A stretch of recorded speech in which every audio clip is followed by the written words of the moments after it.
adalah Raden Arya Kemuning, putra sekaligus panglima perang kepercayaan Sunan Gunung Jati.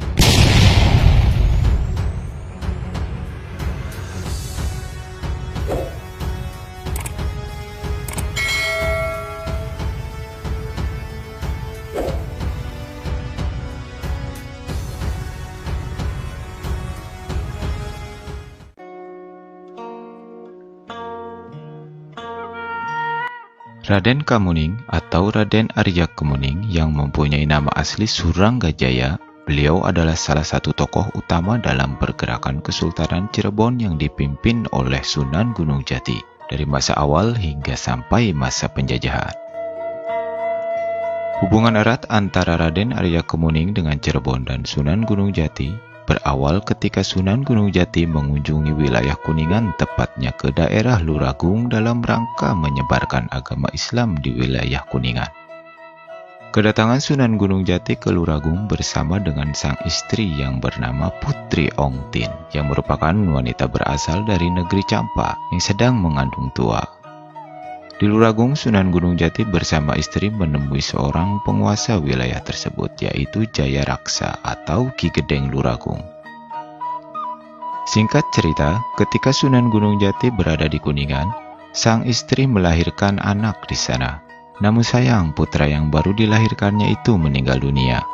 Untuk mengobati rasa sedih sang istri yang sedang berduka itu, kemudian Sunan Gunung Jati meminta izin kepada Ki Gedeng Luragung untuk memungut putra Ki Gedeng Luragung yang kebetulan masih bayi untuk diangkat anak oleh Sunan Gunung Jati. Anak tersebut bernama Suranggajaya. Dalam cerita rakyat yang berbau mitos menyebutkan bahwa yang dilahirkan oleh Putri Ongtin bukanlah anak, tetapi sebuah bokor yang terbuat dari logam kuningan. Lalu bokor kuningan tersebut menjadi tanda penukar bayi Ki Gedeng Luragung.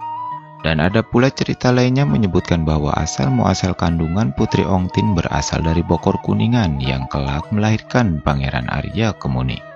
Cerita-cerita ini sangat sering kita dengar dalam penelusuran kisah Raden Arya Kemuning. Setelah ke Luragung, perjalanan Sunan Gunung Jati diteruskan ke pusat pemerintahan Kerajaan Kuningan, yaitu di Winduherang, untuk menemui saudara Ki Gedeng Luragung, yaitu Bratawiyana atau Pangeran Arya Kemuning. Dari Bratawiyana lah asal-muasal nama dari Raden Arya Kemuning. Ketika Sunan Gunung Jati sampai di Winduherang, ia menitipkan putra angkatnya yaitu Suranggajaya untuk diasuh dan dididik oleh Bratawiyana. Dan Sunan Gunung Jati pun berpesan bahwa anak tersebut setelah dewasa kelak akan diangkat menjadi penguasa di daerah Kuningan.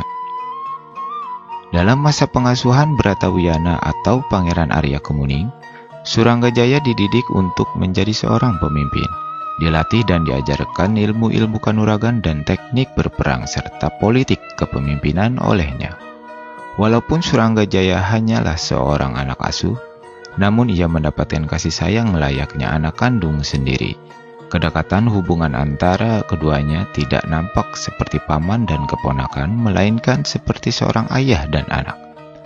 Bahkan Suranggajaya mendapatkan gelar atau nama panggilan yang sangat mirip dengan ayah angkatnya dengan nama Raden Kamuning. Dari sinilah Suranggajaya mewarisi nama Arya Kemuning dari Bratawiyana. Lalu Suranggajaya mulai dikenal dengan menyandang nama sebagai Raden Arya Kemuning. Setelah beranjak dewasa, Suranggajaya atau Raden Arya Kemuning dinobatkan menjadi penguasa Kuningan dengan gelar Adipati Kuningan oleh Sunan Gunung Jati. Kuningan yang merupakan wilayah yang berdaulat, dengan peristiwa itu secara otomatis Kuningan menjadi wilayah bawahan dari Kesultanan Cirebon.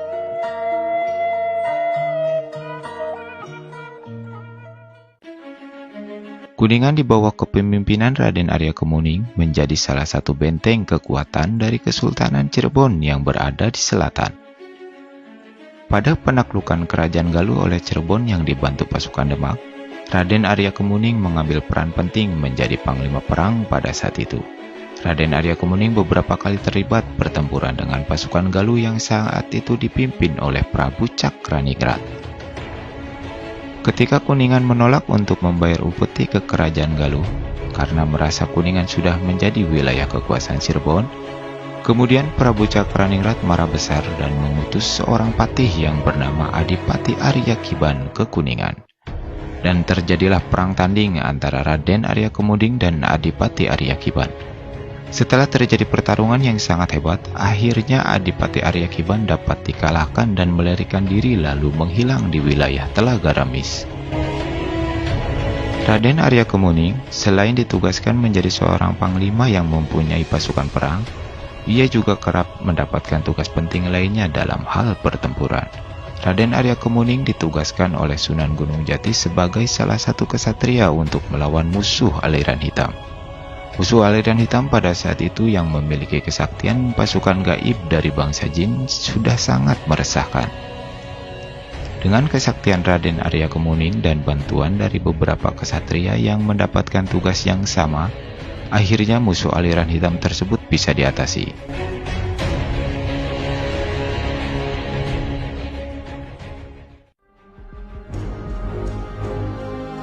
Peran Raden Arya Kemuning dalam pergerakan Kesultanan Cirebon, puncaknya pada penaklukan Sunda Kelapa dari Portugis oleh pasukan Demak dan Cirebon yang dipimpin oleh Fathahillah. Dari Kuningan, Raden Arya Kemuning bersama Panglima Perang Kuningan yang bernama Adipati Ewangga atau Pangeran Kuningan membawa pasukan perang lengkap disertai pasukan berkuda. Pasukan dari Kuningan dikenal dengan nama Pasukan Perang Arya Kemuning. Kisah heroik pasukan Kuningan yang dipimpin oleh Adipati Ewangga sangat dikenal kehebatannya sampai sekarang.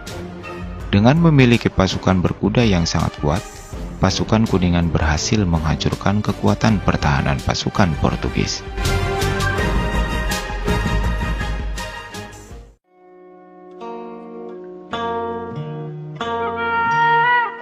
Setelah berhasil menaklukkan Sunda Kelapa dari Portugis, sebagian pasukan Kuningan dan Sang Adipati Ewangga tidak lantas kembali ke Kuningan.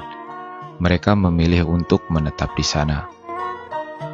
Wilayah tersebut sekarang menjadi kawasan Kuningan bilangan selatan Jakarta. Dari sinilah asal muasal nama Kuningan di wilayah Jakarta.